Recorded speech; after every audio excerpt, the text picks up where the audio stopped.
तर या ठिकाणी प्रभूचे आगमन व जागृतीची आवश्यकता ही आपलं शीर्षक आहे. पहिलं वचन, बंधूंनो, काळ व समय याविषयी तुम्हास काही लिहिण्याची गरज नाही. तर हा पाऊल म्हणतो त्या मंडळीला, म्हणजे आज आपण वाचत आहोत, आमच्यासाठी हा संदेश आहे. तर तो म्हणतो की समय आणि काळ हे काही सांगत बसण्याची तुम्हाला आवश्यकता नाही. कारण येशू ख्रिस्तांनी पण एकदा शिष्य विचारले की प्रभू, तुझं आगमन कधी होणार आहे, तुझं राज्य कधी येणार आहे.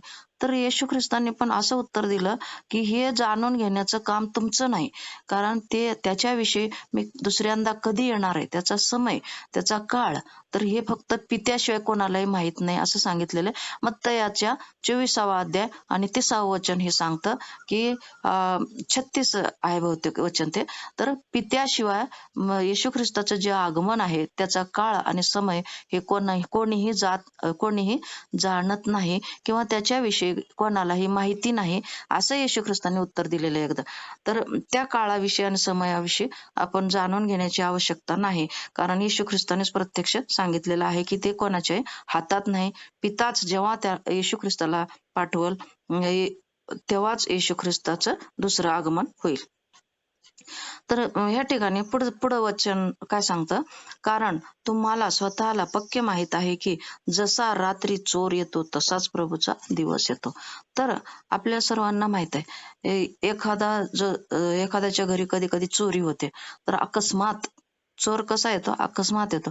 आपल्याला फोन करून येत नाही, मी येणार आहे बरं का, तुमच्या घरी जे जे काय आहे ते बाहेर काढून ठेवा, मला चोरी करायची, असं काही सांगून येतो का तो?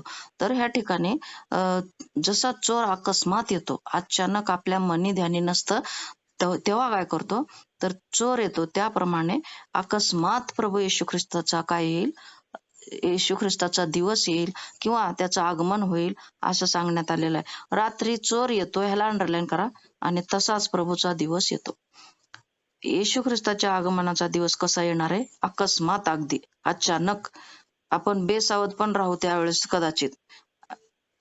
अशा वेळेस काय होईल, प्रभूचा दिवस येईल, येशू ख्रिस्ताचं आगमन होईल. कधी पण होऊ शकतं, आत्ता 5 मिनिटांनी पण होऊ शकतं, उद्या पण होऊ शकतं, परवा पण होऊ शकतं, किंवा रात्रीच्या पण येशू ख्रिस्ताचं आगमन होऊ शकतं. हे तुम्ही लक्ष देऊन ऐका बरं का. तर आपण जे ह्या जगामध्ये राहत आहोत, तर आपल्याला असं वाटेल शांती आहे, निर्भय आहे, असे ते म्हणतात. तेव्हा गरोदर स्त्रीला ज्याप्रमाणे अकस्मात वेदना होतात, त्याप्रमाणे त्यांचा त्या त्यांचा अकस्मात नाश होतो आणि ते निभावणारच नाहीत. तर काही जे लोक बेसावध राहतील, गाफील राहतील आणि काय म्हणतील, हा सर्व काही ठीक चाललेलं आहे, मजा करा. काय येशू ख्रिस्ताचं आगमन हो न हो, आपण काय करायचंय, आनंद घ्यायचाय, आणि सगळीकडे काय सर्व काही व्यवस्थित चाललेलं आहे, शांती आहे, निर्भय आहे, म्हणजे कशाची भीती नाही आपल्याला, असं काही लोकांना वाटेल. म्हणजे कोण, जे स्वैराचारामध्ये जीवन जगत आहेत, अंधकारामध्ये आहेत, पापामध्ये जीवन जगत आहेत, ते काय होतील, निर्धास्त होतील. आणि तेव्हा काय होईल, दुसरं एक उदाहरण दिलेलं आहे, ज्याप्रमाणे एखाद्या गरोदर स्त्रीला वेदना कशा होतात, अकस्मात येतात. जरी डॉक्टरनी डेट दिलेली असली तरी पण ती कधीच परफेक्ट राहत नाही. तिला कधी पण 8-10 दिवसाच्या आत काय होतं, कधी पण कळा येतात, कधी पण पोट दुखायला लागतं. तिची डेट परफेक्ट कोणीच सांगू शकत नाही. तर त्या गरोदर स्त्रीला ज्याप्रमाणे अकस्मात वेदना व्हायला सुरुवात होतात, त्याचप्रमाणे काय होईल, जे बेसावध राहत आहेत, जे प्रभूची वाट पाहत नाहीत, प्रभूच्या भयामध्ये जीवन जगत नाहीत, काय होईल, त्याप्रमाणे अकस्मात त्या लोकांचा नाश होईल, असं सांगण्यात आलेलं आहे. तर ते निभावणारच नाहीत, त्यांना कोणी वाचवायला कोणीच नसणार. कारण आपण जे दररोज आपण प्रभू येशू ख्रिस्ताचे काय करतोय, प्रभूच्या उपस्थितीमध्ये बसत आहोत, त्याला माझा तारणारा म्हणून आपण स्वीकार केलेला आहे, आणि खरोखर येशू ख्रिस्ताच्याच द्वारे तारण मिळतं. तारण म्हणजे काय, आपल्या पापांची क्षमा मिळते. आपण पश्चाताप केलेला आहे, प्रभूला हाक मारलेली आहे, प्रभू तू माझा तारणारा म्हणून आपण त्याचा स्वीकार केलेला आहे, आणि आपल्या पापांची, अपराधांची क्षमा झालेली आहे. आणि ज्यांच्या पापांची, अपराधांची क्षमा झालेली आहे, त्या दिवशी त्यांचं काय आहे, त्यांना प्रभू येशू ख्रिस्त घेऊन जाणार आहे. आणि ज्यांनी स्वीकार केला नाही, जे अंधकारातच जीवन जगत आहेत, त्यांचा नाश होईल. अकस्मात एखाद्या स्त्रीला वेदना अकस्मात होतात, तर त्याप्रमाणे काय होईल, त्यांचा नाश होईल. जे बेसावध आहेत, जे देवाला जो मानत नाहीत, देवाचा धावा करीत नाहीत, अशा जो कोणी प्रभूचा दावा करतो तोच तरेल, असं एक वचन आहे. तर त्या चौथं वचन बघा, बंधुजन हो, त्या दिवसाने चोरासारखे तुम्हास गाठावे, असे तुम्ही अंधारात नाही. तर ह्या ठिकाणी आपल्याला काय सांगण्यात आलेलं आहे, की तुम्ही अंधारात नाही. अचानक चोराने गाठावं, अचानक अकस्मात चोर यावा, तसं प्रभूचा दिवस येणार आहे. तर अकस्मात प्रभूचा दिवस आला तर तुम्ही बेसावध नाहीत, तुम्ही सावध आहात. म्हणून तुम्हाला काय त्यामध्ये काय आहे, तुम्हाला तो दिवस गाठणार नाही, अंधारात गाठावा असं गाठणार नाही, असं सांगितलेलं आहे. कारण तुम्ही सगळे प्रकाशाची प्रजा आहेत. प्रकाशाची प्रजा, देवाची मुले. येशू ख्रिस्तांनी काय सांगितलेले, की तुम्ही जगाचा प्रकाश आहात. तर प्रकाशाची प्रजा, ज्यांनी कोणी येशू ख्रिस्ताच्या नावावर विश्वास ठेवलेला आहे, येशूचा स्वीकार केलेला आहे, त्यांना देवाची मुले बनण्याचा त्यांनी अधिकार दिलेला आहे. तर आम्ही प्रकाशाची प्रजा म्हणजे कोण आहोत? आम्ही देवाची लेकरं आहोत. देव प्रकाश आहे, त्याच्या ठाईमुळेच अंधकार नाही. देवाला काय म्हटलेले? प्रकाश आहे. येशू ख्रिस्ताने पण, आपण मागे 2 दिवसापूर्वी शिकलो, प्रभू येशू पण काय म्हणाला, की मी जगाचा प्रकाश आहे आणि जो कोणी मला अनुसरतो तो अंधकारात चालत नाही, तर तो अंधारात कधीच चालत नाही, तर त्याच्याजवळ जीवनाचा प्रकाश राहील. तो सत्यामध्येच जीवन जगल, तो नीतीने न्यायाने जीवन जगल, पवित्रतेमध्ये जीवन जगल. त्याचा नाश होण्याचं कारणच नाही ना. म्हणून काय म्हटलेलं आहे, तुम्ही प्रकाशाची प्रजा आहेत. तुम्ही प्लीज अंडरलाईन करा त्याला. तुम्ही प्रकाशाची प्रजा व प्रकाशाची प्रजा व दिवसाची प्रजा. हा, दिवसा उजेड असतो, प्रकाश असतो, म्हणून दिवस पण म्हटलेलं त्याला. प्रकाशाची प्रजा व दिवसाची प्रजा. अंधार आणि रात्र हे काय दर्शवतात? पाप, सैतानी कृत्य आणि सैतानाला दर्शवतात. आपण रात्री जेव्हा अंधाराचे नाही, तर जे कोणी येशूचा स्वीकार केलेले आहेत, येशू ख्रिस्ताची शिकवण अनुसरत आहेत, तर ते रात्रीचे नाहीत, अंधाराचे नाहीत. म्हणजे ते सैतानापासून नाहीत, किंवा पापामध्ये जीवन जगत नाहीत, किंवा पापी कृत्य करत नाहीत, असा याचा अर्थ होतो. तर आपण प्रभूच्या मार्गाने चाललेलो आहोत, पवित्रतेमध्ये, शुद्धतेमध्ये प्रयत्न खूप करत आहोत. आपण पवित्र आत्मा आपलं सहाय्य करीत आहे. आपण लगेच आपल्याकडून चूक झाल्याबरोबर काय होतं, आपल्याला पवित्र आत्मा सावध करतो, वचन येतं मनामध्ये, अरे हे चुकलं आपलं. लगेच आपण काय करतो? पश्चाताप करतो, प्रभूला क्षमा मागतो, प्रभू असं घडू देऊ नका. आणि तुम्हाला लिहून घ्यायचं तर लिहून घ्या, नीतिसूत्रे 28 अध्याय 13 वचन काय सांगतंय, जो आपले दोष झाकितो त्याचे बरे होत नाही. म्हणजे जो कोणी आपण पाप केलं तरी पण ते काय करतो, त्याच्याकडे लक्ष देत नाही, पश्चाताप करीत नाही, झाकण्याचा प्रयत्न करतो, तर त्याचे बरे होत नाही, म्हणून सांगितलेले वचन सांगतं, पवित्र वचन सांगतं, जो कोणी आपले दोष झाकितो त्याचे बरे होत नाही, परंतु जो ते कबूल करून सोडून देतो. आता माझ्याकडून काही चूक झाली तर मी कबूल करते देवाजवळ, की प्रभू माझ्याकडून मी असं बोलायला नको होतं, मला क्षमा कर, माझ्याकडून हे झालेलं आहे, म्हणजे मी चुकलेली आहे, असं आपल्याला काय करायचं, देवाजवळ कबूल करायचं. असे माणसं देवाला खूप आवडतात. त्याच्या सामर्थ्याने आणि पवित्र आत्म्याने तो खूप भरतो. तर जे कोणी कबूल करून ते सोडून देतात, पुन्हा करायचं नाही असं ठरवतात, त्यांच्यावर दया होते, देवाची दया होते. देव काय करतो, त्यांना जवळ घेतो, क्षमा करतो. कारण येशू ख्रिस्ताच्या द्वारेच काय आलेली आहे, कृपा म्हणजेच दया आलेली आहे. अगोदर काय होतं, मोशेच्या द्वारे नियमशास्त्र आले, असं करायचं नाही, तसं करायचं नाही, मग ते अर्पणाना हे अर्पणाना खूप खूप 600च्या वर नियम होते. परंतु येशू ख्रिस्त आला आणि येशू ख्रिस्ताबरोबर दया आली आमच्यासाठी. म्हणून आपल्याकडून चुकलं, काही चुका जरी झाल्या तरी आपल्याला ताबडतोब काय होत नाही, आमचा नाश होत नाही. न्यायाच्या दिवसापर्यंत आम्हाला काय करण्यात आलेलं आहे, आमच्यावर दया करण्यात आलेली आहे. आपण देवाकडे वळल्यावर आपल्याला प्रभू क्षमा करतो. तर या ठिकाणी काय म्हटलेलं आहे, तुम्ही अंधाराचे नाही, तुम्ही रात्रीचे नाही, तुम्ही प्रकाशाची प्रजा आहात. म्हणजे काय, तुम्ही देवाची लेकरं आहात, तुम्ही पवित्रतेमध्ये जीवन जगणारे आहात, देवाच्या भयामध्ये जीवन जगत आहात. देवाच्या भयामध्ये जीवन जगत आहात म्हणजे काय, पापापासून तुमचं जीवन, पापापासून तुम्ही दूर आहात, असा याचा अर्थ होतो.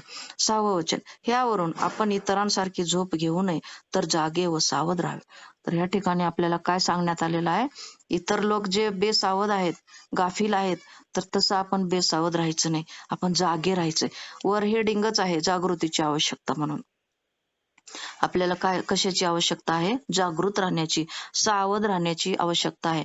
कारण आपल्याला हे वचन 2000 वर्षापूर्वी सांगितलेलं आहे की येशू ख्रिस्ताचं आगमन होणार आहे. येशू ख्रिस्त पुन्हा येणार आहे आपल्याला नेण्यासाठी. त्याचे जे पवित्र जन आहेत, नीतीमध्ये जीवन जगणारे लोक आहेत, त्यांच्यासाठी तो येणार आहे.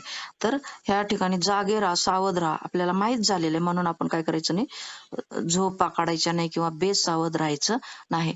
फॉर एक्झाम्पल, आता तुम्ही फोन केला होता अहमदपूरला जायच्या आधी, तर तिथं राहणारे जे आपले दादा वहिनी लेकरं जे आहेत, तर ते काय करीत होते, तुम्ही येणार आहात ह्याची वाट पाहत होते. आणि तुम्ही कालच येणार होता ते पण त्यांना माहित होतं म्हणून ते सारखी वाट पाहतात आणि तयारीमध्ये राहतात. तसं आम्हाला तयार राहायचंय. तयारीमध्ये काय, तुम्हाला जे जे काही लागलं ते तयार ठेवलेलं असतं त्या ठिकाणी. तर आता एक्स्ट्रा पाणी लागल म्हणून पाणी भरून ठेवलेलं असतं, पिण्याच्या पाण्याची व्यवस्था केलेली असती, आणि दुपारचं जेवण लागल सर्वांसाठी म्हणून जेवण सुद्धा तुमच्या नावचं बनवून ठेवण्यात आलेलं असतं. त्याच उदाहरणाप्रमाणे काय करायचंय आपल्याला, प्रभूचं आगमन होणार आहे आणि प्रभूची आज्ञा काय आहे, तुम्ही नीतिमत्तेमध्ये पवित्रतेमध्ये जीवन जगायचंय.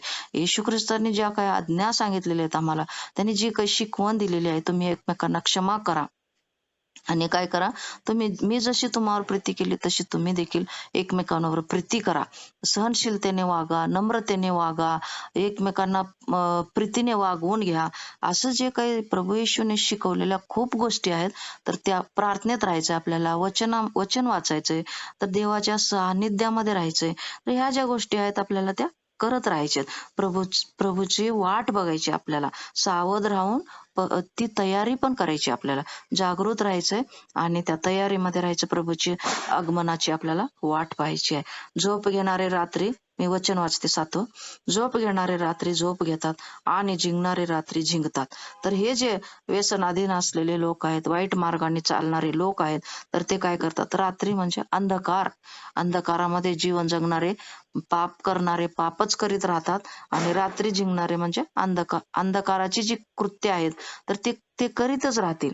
परंतु आपल्याला काय करायचे, सावध राहायचे. 8वं वचन बघा, परंतु जे आपण दिवसाचे आहोत म्हणजे प्रभूचे लेकर आहोत, त्याचा स्वीकार केलेले आहोत. दिवसाचे म्हणजे दिवसा प्रकाश असतो, तर प्रकाशाचे पुत्र म्हटलेले आहे आपल्याला. देवाची लेकरं, देवाचे मुले बनण्याचा ज्यांना कुणाला अधिकार मिळालेला आहे, त्या आपण सावध असावे. तर आपल्याला काय करायचंय, सावध राहायचंय, सावधगिरी बाळगायची. प्रभूचं आगमन आहे, प्रभू येणार आहे. कोणत्याही वेळेला प्रभू आला तर मग मी सावध नसले तर मला घेऊन जाणार नाही, स्वर्गाच्या राज्यात मला प्रवेश मिळणार नाही. जर आपण बेसावध असलो, आपली मनमानी चाललेली असेल, देवाचं भय नसेल आमच्या जीवनामध्ये, तर आपल्याला प्रभू येशू घेऊन जाणार नाही, आणि मागे जे राहिलेले आहेत ते कुठं जाणार, नरकामध्ये जाणार. म्हणून काय करायचं, आपल्याला सावध राहायचंय. आपण जे कोणी अंधकारामध्ये त्या प्रकारे आपल्याला राहायचं नाही. विश्वास व प्रीती, उरस्त्राण व तारणाची आशा हे शिरस्त्राण घालावे. तर हे जे 8वं वचन आहे, त्याला संदर्भ कोणता दिलेला माहिती का, इफिस्करास पत्र 6व्या अध्यायाचा संदर्भ दिलेला आहे. तर त्या ठिकाणी काय केलेलं आहे त्यांनी, देवाची शस्त्र सामुग्री धारण करायचं आपल्याला त्या ठिकाणी शिकवलेलं आहे. देवाची शस्त्र सामुग्री कोणती आहे, आत्म्याची तलवार. आपण आत्म्याची तलवार कशाला म्हणतो, देवाचं वचन. तर सदैव देवाचं वचन आमच्या मुखामध्ये असणं आवश्यक आहे, आणि देवाचं वचन आमच्या हृदयामध्ये असणं आवश्यक आहे. प्रभू येशू ख्रिस्त मानव बनून आला. सैतानाने ज्यावेळेस त्याची परीक्षा घेतली, फक्त 2च शस्त्र होते येशू ख्रिस्ताकडं. काय होतं, आमच्यासारखा मानवासारखा मानव बनून आलेला होता. त्याचं जे काही दैवी सामर्थ्य, दैवी अधिकार जे होते ते स्वर्गातच ठेवलेले होते त्याने. फक्त आमच्यासारखा तो मनुष्याला वाचवण्यासाठी मनुष्य बनला तो. आणि मग जेव्हा सैतानाने त्याची परीक्षा घेतली, तर सैतानाला त्याने वचनाच्या द्वारेच त्याने हरवलं. वचनानेच तो उत्तर देत होता. तर ते जे वचन, देवाचं वचन म्हणजे आत्म्याची तलवार. आपलं युद्ध हे कोणा विरुद्ध आहे, सैतानाविरुद्ध आहे, दुरात्म्यांविरुद्ध आहे, हे जे काय अंधकार शक्ती आहे त्याच्या विरुद्ध आहे. आपलं युद्ध जे आहे रक्त मांसाबरोबर नाही असं म्हटलेले. तुम्ही वाचा नंतर इफिस्करास पत्र 6वा अध्याय, किंवा वाटलंच तर उद्याच घेऊ आपण ते. तर त्या ठिकाणी असं सांगितलेलं आहे की आपलं जे युद्ध आहे, तर ते कुठल्याही मनुष्याबरोबर बरोबर नाही. की एखाद्या सासू-सुनाचं भांडण नाही किंवा एखाद्या जावा-जावाचं भांडण नाही किंवा कोणत्याच आपल्या नातेसंबंधामध्ये किंवा मनुष्या-मनुष्याचंही भांडण नाही. तर आपलं जे युद्ध आहे ते सैतानाच्या विरुद्ध आहे, दुरात्म्याच्या विरुद्ध आहे, दुष्ट शक्तीच्या विरुद्ध आहे आणि त्याच्या विरोधात त्याच्याशी सामना करता यावा, त्याला हरवता यावं म्हणून काय करायचं आपल्याला देवाची शस्त्र सामुग्री आपल्याला अ, आमच्या जवळ बाळगायची आहे. आम्हाला काय करायचे जे देवाची शस्त्र सामुग्री सदैव आमच्या बरोबर पाहिजे आणि आम्ही सिद्ध पाहिजे त्याच्या विरुद्ध लढण्यासाठी. तुम्हाला मी सांगते 1/3 देवदूत जे खाली पडलेले आहेत ते पावला-पावलाला अंधकार शक्ती, दुरात्मे, दुष्टात्मे हे आहेत. परंतु आपण वचनामध्ये जीवन जगतोय. ज्याच्या अंतःकरणामध्ये वचन आहे, ज्याच्या मुखात येशू ख्रिस्ताचं नाव आहे, तर त्याच्या आजूबाजूला पण हे दुरात्मे फिरकू शकत नाहीत. तर हे वचन जे आहे ते आमचं संरक्षण करतं. या सर्व व्याधीपासून, सर्व अंधकार शक्ती, दुष्टात्मे, दुरात्म्यापासून आमचं संरक्षण करण्याचं कोण काम करतं? ही आमची आत्म्याची तलवार. आत्म्याची तलवार म्हणजे देवाचं वचन आणि विश्वासाची ढाल. आणि आमचा जो देवावरील विश्वास आहे, प्रभू येशू ख्रिस्त माझा तारणारा म्हणून जे काय आम्ही विश्वास ठेवलेला आहे, त्या विश्वासाला काय म्हणतात? आमची ती ढाल आहे. तो शत्रूचे जळते बाण परतवून लावण्यासाठी आमच्या हातामध्ये काय पाहिजे? विश्वासाची ढाल. म्हणजे ह्या जी शस्त्रसामुग्री आहे ते सर्व न दिसणारे आहेत. आत्मिक शस्त्रसामुग्री आहेत. ते दिसतात का आपल्या डोळ्याला? आपला विश्वास दिसतो का? नाही. तर ही विश्वासाची जी आपल्या ज्या विश्वासाला काय म्हटले? ढाल आहे म्हटलेलं आहे. जर सैतान आपल्या जीवनात कार्य करू पाहत असेल तर आमचा जो प्रभूवरील विश्वास आहे त्याच्याद्वारे आम्ही त्याला हरवू शकतो. आणि आत्म्याची तलवार म्हणजे काय? देवाचं वचन. त्याच्याने पण आपण त्याला हरवू शकतो. पवित्र आत्मा जो आहे आमच्यामध्ये तर त्याच्यामुळे तो आमच्या जवळ आसपास येऊ शकत नाही. आणि जर पवित्र आत्मा आमच्या हृदयात नसेल तर त्याचाच दुरात्मा येतो. ते सैतानी आत्मे आमच्यामध्ये येतात. मग जे पाहिजे ते आमच्या जीवनामध्ये कार्य करत राहतात. मग आम्ही वाईट बोलायला लागणार, वाईट विचार करायला लागणार, आत्महत्येचे विचार येणार. अशा प्रकारे काय करतो सैतान आम्हाला नरकाच्या मार्गाने नेतो आणि शेवटी नरकातच जायला आपल्याला भाग पाडतो. म्हणून आपल्याला प्रभूला धन्यवाद देऊ. आपल्याला जिवंत वचन आमच्या हातामध्ये आलेलं आहे. हे वचन आमचा बचाव करतं. हे वचन आम्हाला जीवन देणार आहे. हे वचन आम्हाला पापापासून दूर ठेवणार आहे. म्हणून तुम्ही सावध राहा म्हणून सांगितलेलं आहे. या ठिकाणी विश्वास व प्रीती हे उरस्त्राण आणि तारणाची आशा हे शिरस्त्राण घालावे. इथं पण शस्त्रच सांगितलेले आहे. आपला देवावरील जो विश्वास आहे आणि प्रीती प्रीती म्हणजे आपण एकमेकांवर पण प्रीती करायची, देवावर पण प्रीती करायची. ते उरस्त्राण युद्धामध्ये घालतात ना, चिलखत उरस्त्राण घालतात. छातीवर जे गोळी लागू नये किंवा बाण लागू नये म्हणून ते उरस्त्राण घालतात. तर आमच्या ठायी काय असलं पाहिजे? दृढ विश्वास असलं पाहिजे आणि प्रीती हे आमचं प्रथम काय असलं पाहिजे? उद्देश असला पाहिजे. आमच्या जीवनामध्ये आमच्या अंतःकरण देवाच्या प्रीतीने भरलेलं पाहिजे. व तारणाची आशा ही शिरस्त्राण घालावी.